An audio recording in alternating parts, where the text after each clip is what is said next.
É bem isso, por isso que a gente gostou de fazer esse primeiro lançamento aqui, mas a gente vai estar em Coelho da Rocha para o lançamento no dia 20 de novembro. No Fórum Rio que a gente se encontrou, né? Encontrou e conheceu a Rafa, a família, a Tereza. A gente, enfim, a partir da reflexão ali do que tinha acontecido, que a Rafa já tinha produzido com a galera, com a família, né? Agradeço muito vocês estarem aqui, de verdade, é importante, assim, da gente trazer isso, sobretudo a gente está falando aqui de futuro, né? E o Fórum está chamando Futuro da Metrópole, tem uma molecada aí, eu acho que é importante a gente passar um pouco dessa inspiração, de uma perspectiva de como é que, enfim, a partir do luto todo, a gente consegue transformar uma luta e fazer, enfim, com que de fato não seja em vão, que é o nome do livro. É super delicado, super complicado, difícil de fazer esse lançamento, de fazer essa fala, assim. É bem emocionado, bem forte, assim, acho que a gente está super sensível, né, para conduzir o lançamento. Mas é isso também, ao mesmo tempo a gente construiu assim, o livro é uma chegada também de um processo, é mais um dos marcos. Rafa fez um monte de ato, de pesquisa, buscou as notificações, como é que elas deveriam ser feitas, protocolos, quando se tem um acidente desse tipo. A gente vai falar um pouco mais sobre isso.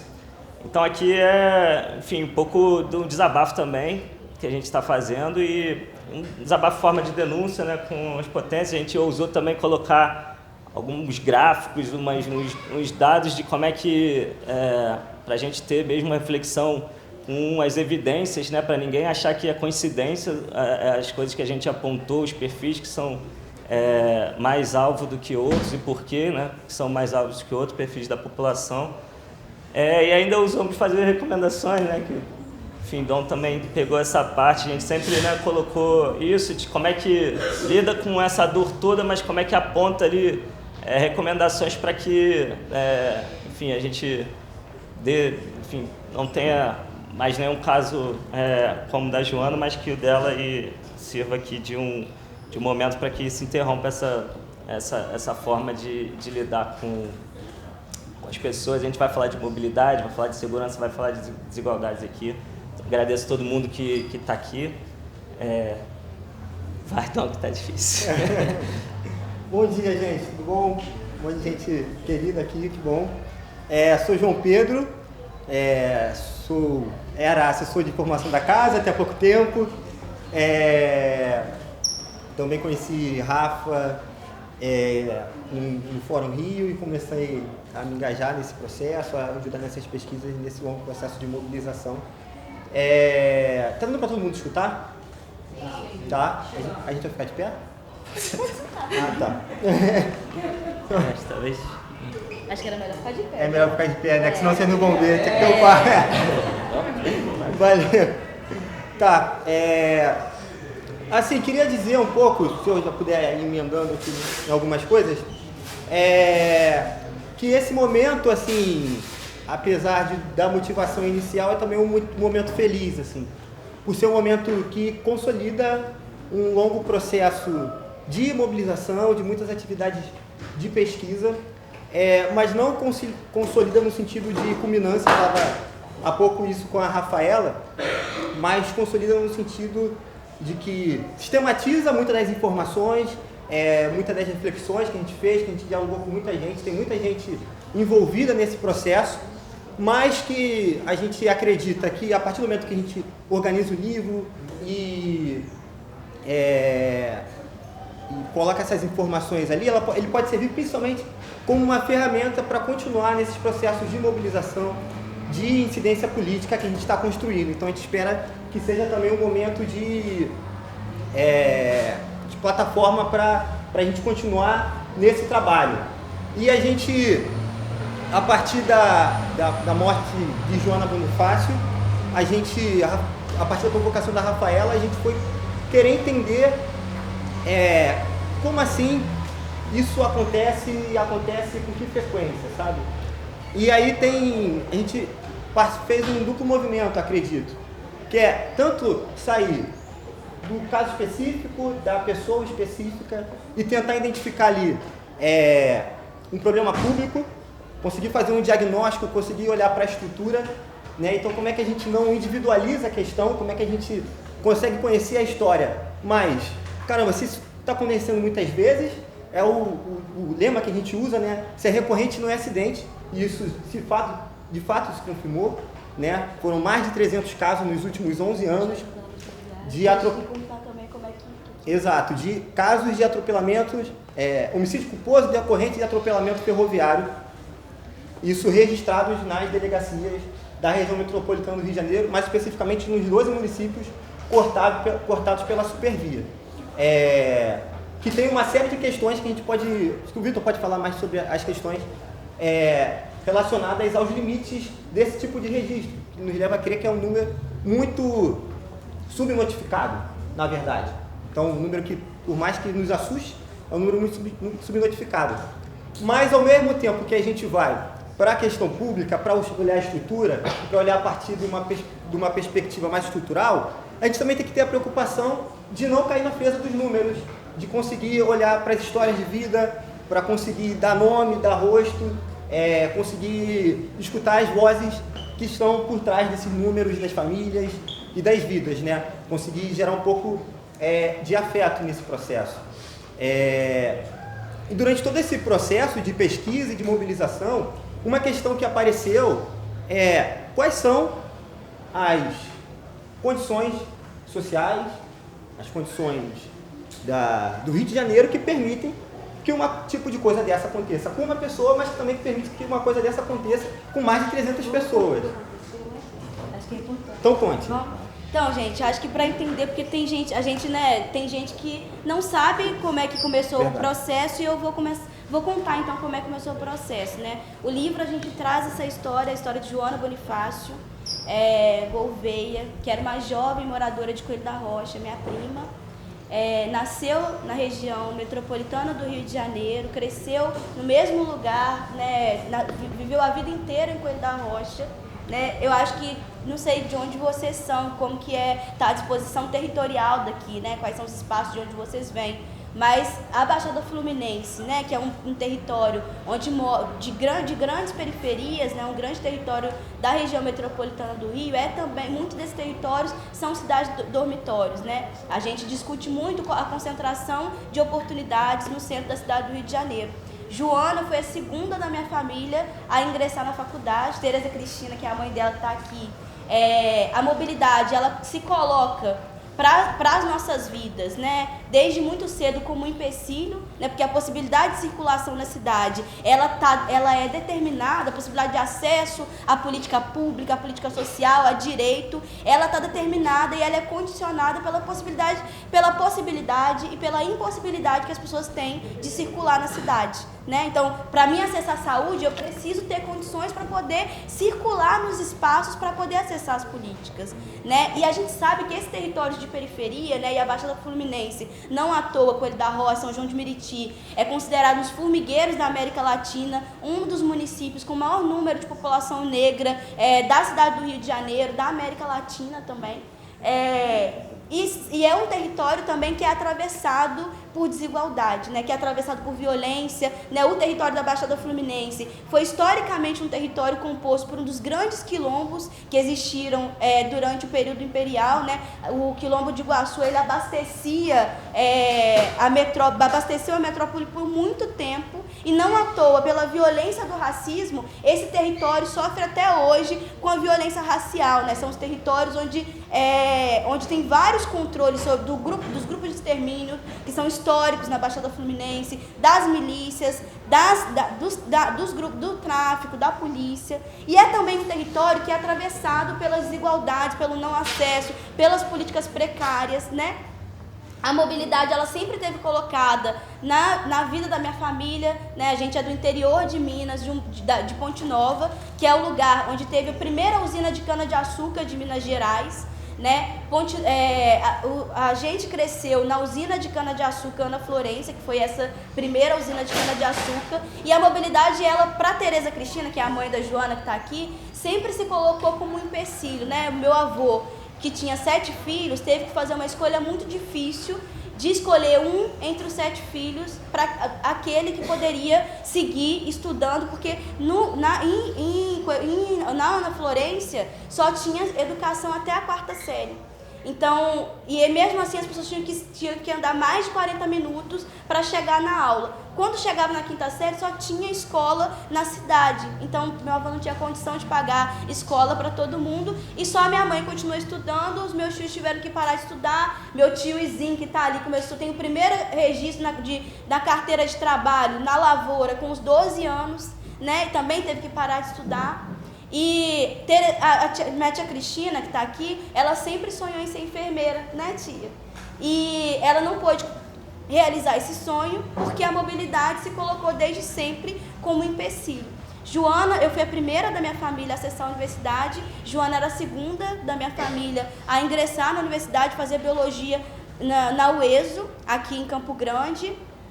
Né? E além de ter que lidar com tudo isso, porque a gente acredita que quando a gente acessa determinados espaços, né, acho que a gente tem essa crença de quando a gente acessa determinados espaços, de certa forma a gente está resguardado de sofrer determinadas violências. Mas a morte de Joana trouxe da forma mais brutal para a gente que a gente não está resguardado, né? Ela estava tentando acessar a universidade, ela pegava 2 trens diferentes, então pegava o trem em Coelho da Rocha, ia até a estação de Mercadão de Madureira, atravessava Madureira, tinha que pegar o trem em Madureira e ir até Campo Grande e andar mais um tempo para poder chegar na universidade. Né? E ficou parada, né? A gente tem que passar e a gente tem que sempre passar muitas barreiras para poder acessar os espaços pela desigualdade do Brasil, que antes de tudo é uma desigualdade racial que está atravessada e determinada pelo racismo, né? A gente sabe que os acessos e os não acessos, as possibilidades, as impossibilidades, elas têm cor, né? Elas têm gênero, elas têm classe. Né? E ela conseguiu ultrapassar uma série de barreiras, chegar na universidade, mas ficou na barreira da mobilidade. Né? Depois que a gente enterrou a Joana, e a gente teve que fazer... A primeira mobilização em memória da Joana foi a mobilização para poder enterrá-la. Né? Porque morrer é um negócio muito caro. Então a gente dividiu entre nós, repartiu entre nós para comprar um túmulo, né? Os amigos ajudaram muito, um amigo do meu tio João, que é o pai da Joana, que passou no cartão de crédito o valor para comprar o túmulo. E depois dessa mobilização a gente tinha que lidar com as fotos do corpo de Joana, a partir do trilho do trem, com as fotos que circulavam, né? E com a narrativa proposta pela Supervia de que havia sido suicídio. Porque essa é a forma da empresa se desresponsabilizar pelas mortes que produz, né? A primeira narrativa a gente teve que lidar era que havia sido suicídio. E eu comecei, junto com meu irmão, com a minha prima, a gente organizou um ato lá em Coelho da Rocha, que teve mais de 900 confirmações, vários compartilhamentos, por uma necessidade de produzir narrativa para sobreviver, né? De produzir narrativa para ressignificar esse lugar. Então a gente agendou um ato porque eu moro no Rio há mais de 12 anos, a gente pega o trem, né, todos os dias, a gente vê todos os dias pessoas presas no trem, todos os dias pessoas que se machucam ao tentar acessar o trem, uns horários gigantes, mas a gente naturaliza isso, né, porque a gente acaba achando que isso é o que está dado para nós, né? Então, o fato social, o fato social ele diz muito, né? A realidade concreta ela diz muito. E aí a primeira coisa que eu fiz, né, e a gente está lançando esse livro, também porque por uma luta do movimento negro, né, de poder ter acessado a universidade, porque quando a gente encontrou os dados, a gente viu que só em 2017, 66 pessoas morreram atropeladas pelo trem. Uma pessoa por semana, né? E essas outras pessoas, isso não teve visibilidade, isso nunca foi mapeado, porque as pessoas que morrem dessa forma são pessoas que não têm possibilidades de poder fazer alguma coisa com isso. Né? Eu já perdi várias outras pessoas que eu também não tive possibilidade de fazer outras coisas com isso. Então isso fala da importância do acesso para a gente poder mudar as questões que estão postas. Né? Então a gente marcou um ato eu comecei a tentar, procurei o número de dados que tinha sobre morte nos trens, né? Porque minha formação é em serviço social e eu sei que qualquer problema social ele só se coloca como uma questão quando ele é mapeado. Então procurei por indicadores, procurei por mapeamento dessa situação e vi que não existia dados nenhum. Então eu comecei a levantar as normativas, que foi o que eu aprendi na universidade. Comecei a levantar as normativas, a gente fez um ato muito grande, foi o primeiro ato de Coelho da Rocha, né, que é um território também muito controlado por esses outros poderes, então que as pessoas acabam, e também um território de trabalhadores, uma cidade, um município dormitório, as pessoas acordam muito cedo, 5 horas da manhã, pegam um trem, voltam na hora de dormir, assiste jornal, dorme, no outro dia levanta de novo para trabalhar. Então a gente tem uma impossibilidade de pensar sobre a nossa realidade. Então a gente fez um ato, deixou lá o microfone aberto, vários casos sobre outras ocorrências violentas no trem foram aparecendo nesse microfone aberto, várias pessoas foram se colocando e eu continuei fazendo isso, sistematizando as normativas. A primeira pessoa que eu liguei, depois de tudo que aconteceu, foi para Marielle. A gente tinha se conhecido na militância, participei da campanha dela e eu fiquei pensando muito no que fazer, porque eu precisava oferecer para minha tia uma outra narrativa para que ela pudesse viver, né? Porque todo dia ela dizia, por que Deus fez isso comigo? Né? Minha tia teve pré-eclâmpsia quando ficou grávida da Joana, e ela dizia sempre, por que Deus permitiu eu viver com ela 19 anos, a gente superou a morte para tirar ela dessa forma brutal. E eu falava para ela, tia, tu acha que Deus é tão covarde que vai matar sua preta e pobre em periferia?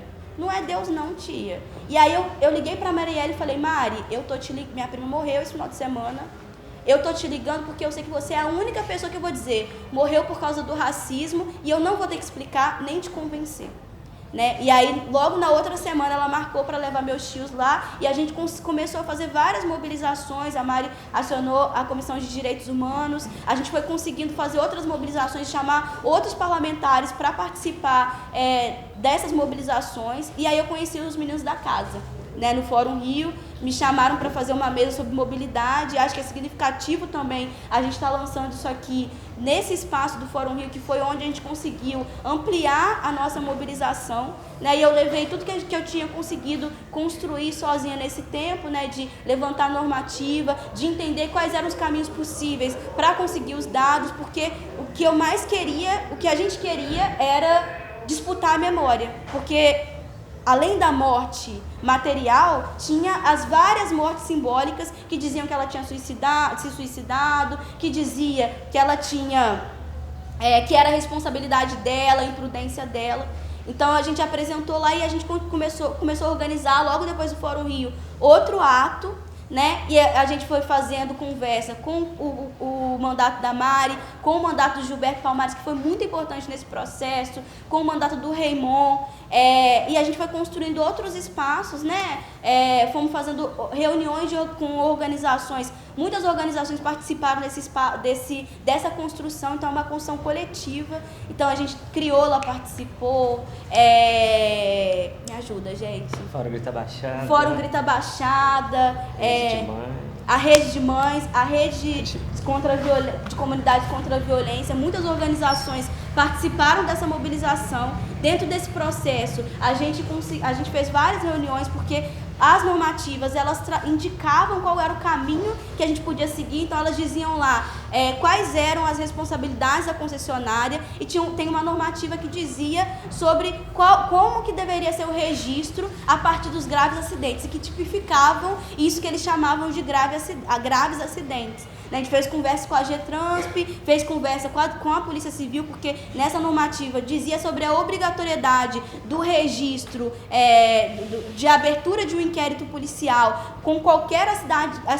acidente grave, né, que ocorresse nas linhas férreas. Então, com isso, a gente fez uma conversa com a Polícia Civil. A Getransp, no início, né, disse que ia disponibilizar os dados, a gente fez uma conversa lá. E dentro desse processo, a gente foi entendendo como o racismo, ele contribuía para essas outras mortes, né, numa conversa com a Getransp, uma das responsáveis lá, né, da diretoria, eu dizia para ela, olha, a gente precisa mapear, a gente precisa ter estatística pública sobre isso, porque as pessoas todo dia se machucam no trem. E ela falava, não, a maioria é suicídio, por isso que a gente não disponibiliza os dados, né? E aí eu falei, olha, não é a maioria suicídio, e as pessoas se machucam porque tem um vão imenso entre o trem e a plataforma, porque não tem, o maquinista não sabe, né, como é que se as pessoas embarcaram ou não, porque os horários entre um trem e o outro são imensos, então as pessoas vão correr para poder pegar o trem, a regra é correr, não é não correr, né? E ela dizia, não, as pessoas não se machucam por isso não. Eu falei, se machucam, a minha prima morreu por causa disso,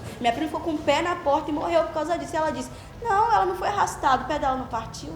Isso é a desumanização do corpo preto. Isso é a desumanização que o racismo determina para esses espaços, porque essas mortes, elas seriam impensáveis e inviáveis em General Osório, né? Então isso mostra o quanto que o racismo, o quanto que essas divisões, as desigualdades, elas determinam qual que é o corpo que vai ser matado, né? E a gente conseguiu, depois, como eles não responderam, né, quando eles não disponibilizaram os dados, a gente pegou o mesmo desenho, né, de pedido de informação, e o João mandou pela Casa Fluminense um pedido pelo portal da transparência, né, João? Você quer falar agora? Quer falar? Não, quero bater logo pra você. Legal. Acho que agora vai fazer muito mais sentido o que eu vou falar daí. Mas aí, já nesse processo de olhar os dados e olhar para a estrutura, né, de tentar identificar isso como problema público, a gente se perguntava sempre quais são as condições que permitem que esse tipo de realidade aconteça e que esteja permanecendo por tanto tempo, né? E que também esteja em silêncio, que esteja com pouca visibilidade. E a partir da perspectiva infraestrutural, da infraestrutura, tem diversas questões que inclusive a gente aponta no final do livro, que precisam ser melhoradas, né? Então como é que você pode ter um vão, né, entre o trem e a plataforma que é 3 vezes maior do que o permitido pelas normas técnicas, né? Como é que você pode ter, não ter sensores nas portas, não ter câmera retrovisora para o maquinista, não ter nenhum funcionário na plataforma? São diversas questões que, antes de virar uma morte, são pequenas, menores violências no cotidiano de quem usa o transporte público. É o pequeno esculacho diário que o suburbano periférico enfrenta quando usa o transporte público, né? Mas também a partir de uma perspectiva social, entendendo que a política pública ela é a camada mais externa da política, com P maiúsculo, no sentido das relações sociais que se dão no espaço público, ela também é reflexo de alguma questão que a gente que existe aí e que como a Rafa muito bem falou, é o racismo. E aí, para a gente conseguir encarar isso, uma coisa muito importante é olhar para o direito à memória. E o direito à memória passa por muitas coisas, mas 2 das coisas que parecem muito importantes é pensar a reparação, se é que é possível pensar em reparação, né? Mas como é que o Estado assume a culpa e tenta de alguma forma reparar, mas também como é que você pensa no direito da não repetição, não é? Pode só te dar. Pode?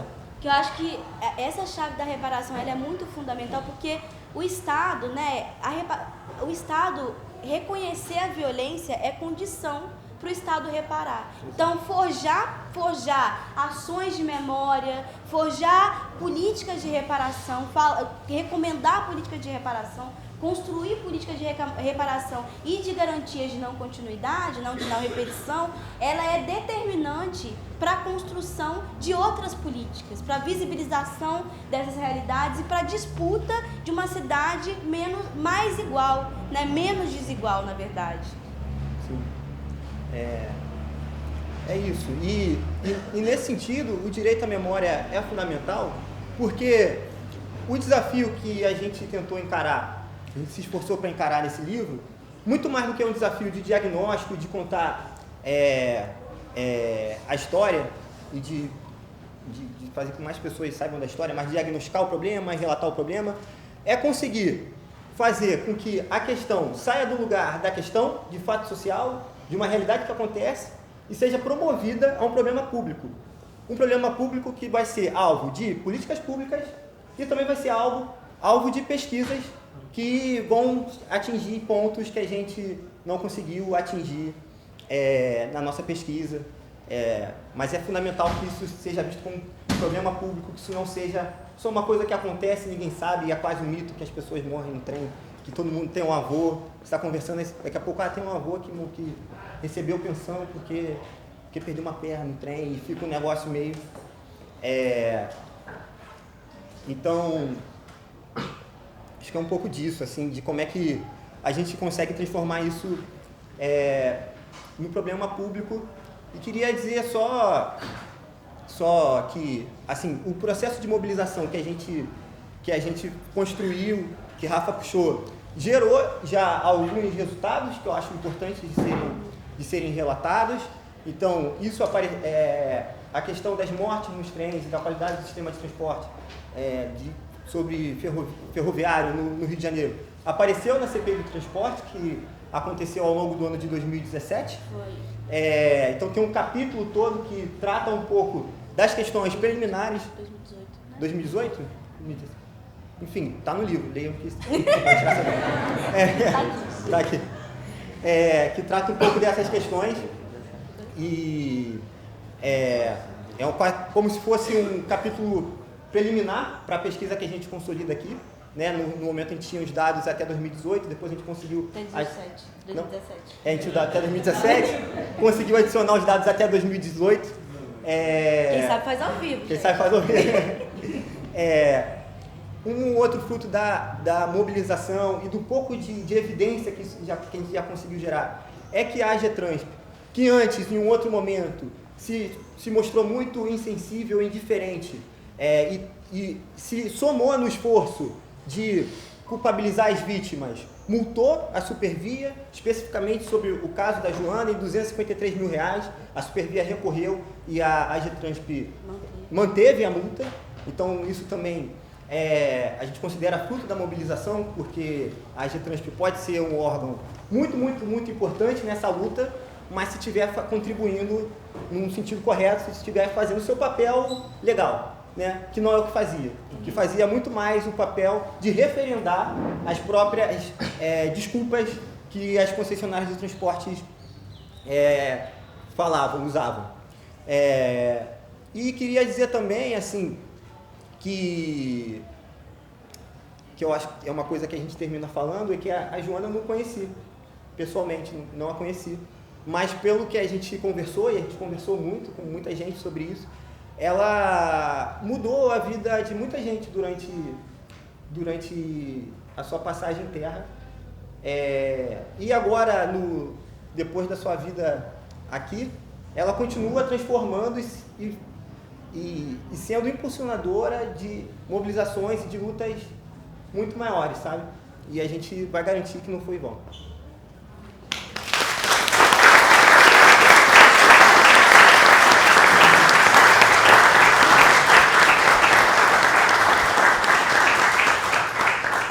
No gancho das mobilizações um pouco, que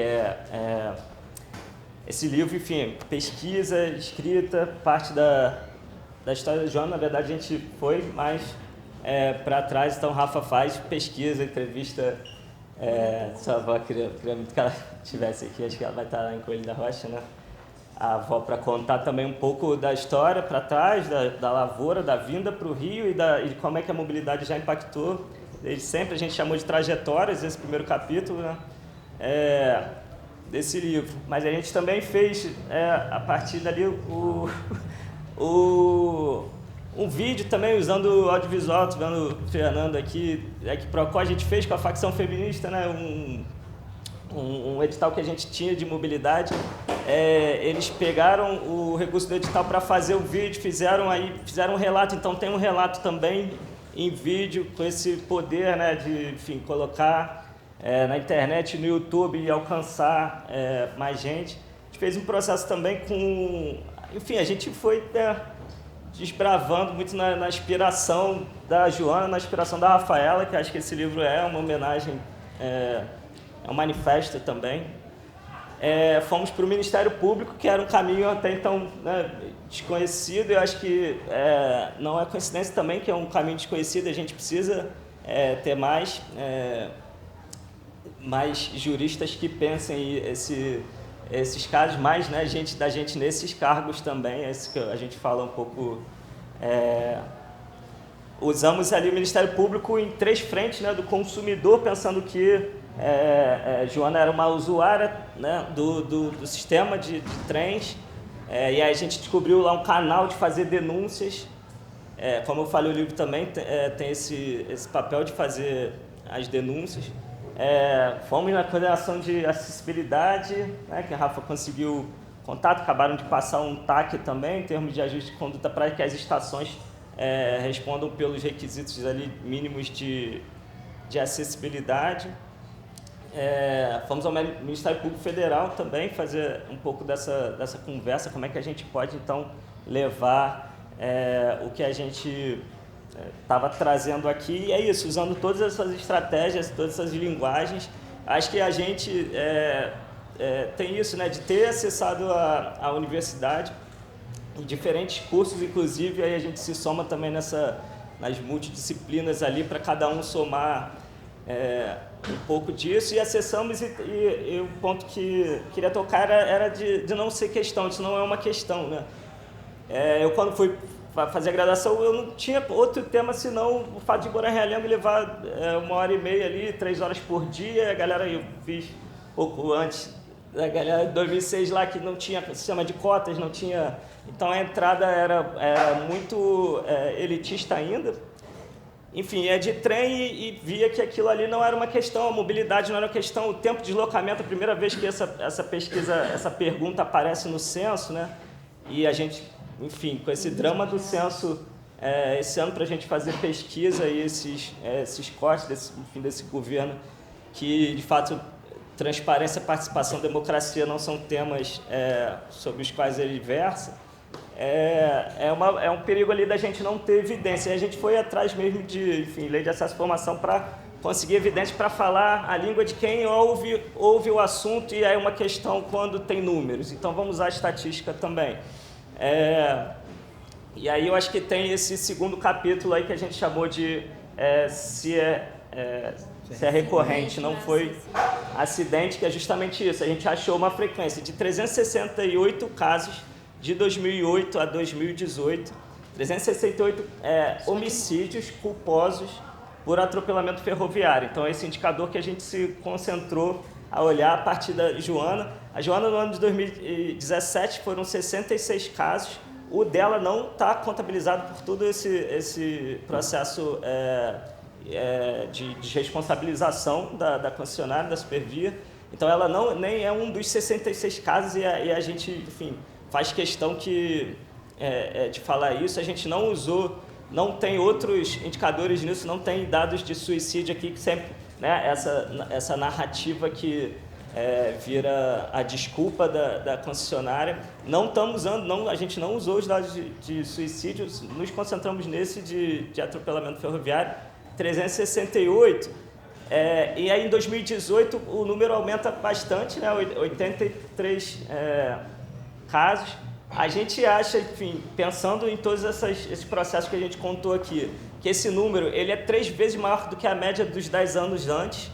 Assim, então, de fato, talvez não tenha acontecido muito mais do que já acontecia o número de os óbitos ali. Mas o uso, enfim, das linguagens que eu falei aqui, de uso da internet, as denúncias, WhatsApp, e a gente também, acho que tem, né, acho que Rafa, sobretudo, uma contribuição nisso. Assim, a gente fez uma matéria que trouxe alguns dos dados que a gente está trazendo na íntegra aqui. A gente fez uma matéria com a agência pública antes. Teve matéria na Globo? Enfim, matérias no jornal impresso, na televisão. O El País também republicou, então isso tomou também uma proporção para além da gente aqui. para além do Rio de Janeiro, inclusive. Mas que eu acho legal estar aqui também, em Santa Cruz, pensando nisso, assim, que muitas das pessoas que estão aqui usam o trem, o bairro usa o trem demais. Acontecer muito fruto das mobilizações, muito fruto das pesquisas, então a gente quer somar nas mobilizações, quer somar na pesquisa, ter resultados como os que a gente contou, mas esse, enfim, do transporte, a gente está indo para Brasília, né, Rafa? A gente vai fazer um lançamento do livro lá, junto com outros parceiríssimos que estão também lançando livros nesse sentido, falando sobre tarifa zero, falando sobre financiamento do sistema de transporte. E a gente lança no dia 29 lá, no dia 30 vai ter uma audiência pública falando sobre a regulamentação dessa emenda constitucional. Quer dizer, 2015 a Erundina, né, fruto desse movimento todo, consegue passar essa emenda, então lá no artigo 6º, junto com a habitação, saúde, educação, tem o transporte então como um direito e como é que ele foi legado aqui. Acho que a Rafa fala muito disso, trabalhar na perspectiva do não direito, na verdade, né, porque de fato se é tão caro, se é tão perigoso, se é tão demorado, não é de fato um direito.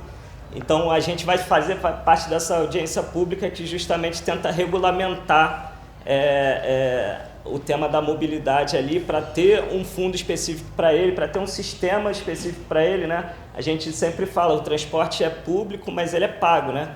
A saúde, a educação são públicas e gratuitas, né? Apesar de nenhum dos três elementos funcionar como deveriam funcionar, o transporte ainda é público, mas é pago. Então, como é que a gente também pensa nisso para falar de mobilidade muito para além do transporte, muito mais na perspectiva do direito à cidade, do direito à mobilidade, sobretudo no direito à vida.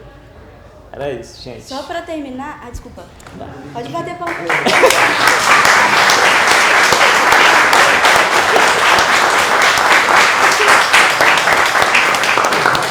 A gente quer lançar em BH, quer lançar em São Paulo, porque a gente é ousado mesmo. Gente, só para terminar, eu acho que eu não posso terminar sem falar e dar ênfase de que isso aqui, de que conseguir mapear isso também foi um processo. Acho que eu sou muito teimosa e muito insistente, né?